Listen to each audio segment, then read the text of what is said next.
Hello and welcome. So today I want to spend a little more time talking about stable baselines on the Mac Mini.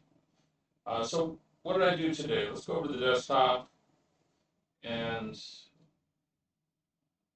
so I asked stable baselines to give me a rendering of a gorilla dressed as a doctor in a lab coat. And this is what I got. And this is much better than what I was getting yesterday, and let me explain why. First of all, let me see if I have, let's see what I have open here. Let's open Safari.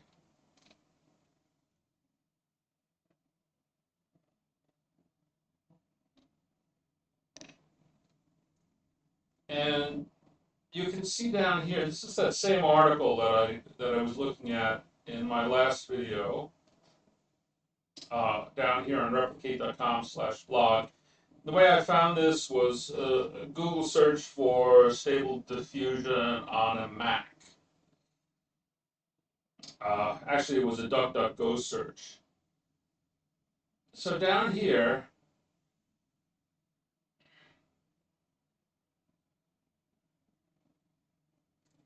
it says to go to Hugging Face and download this guy and stick it here in the wherever your stable baseline was cloned, and then in the models directory, LDM stable diffusion v1 model.checkpoint.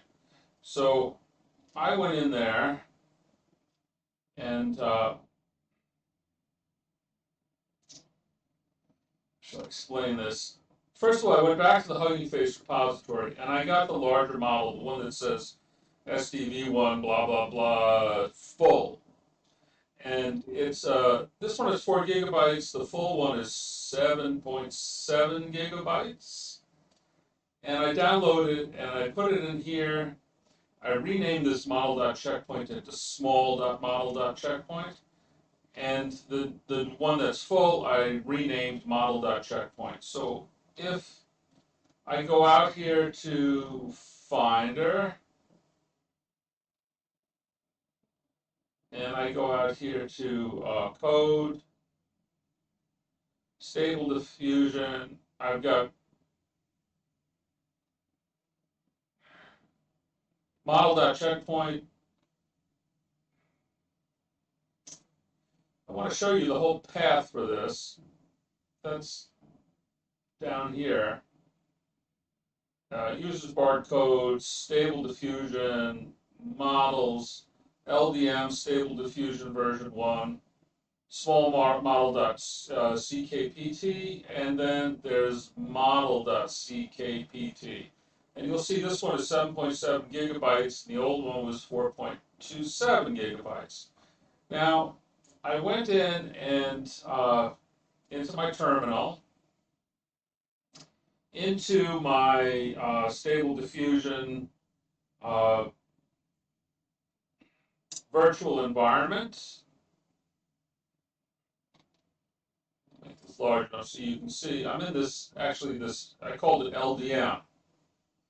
And so from within this directory, code Stable Diffusion, and within this virtual environment, I ran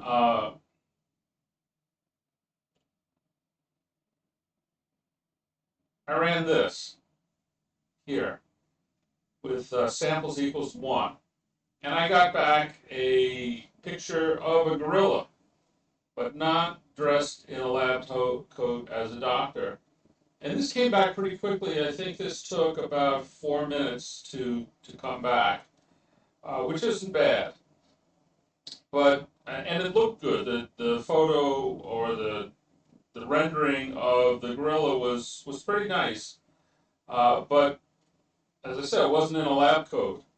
And then I upped this to 3. Number of samples equals 3. And this took about an hour to run. And this is what it came back with. So I guess you have to up up the number of samples if you want to get something that is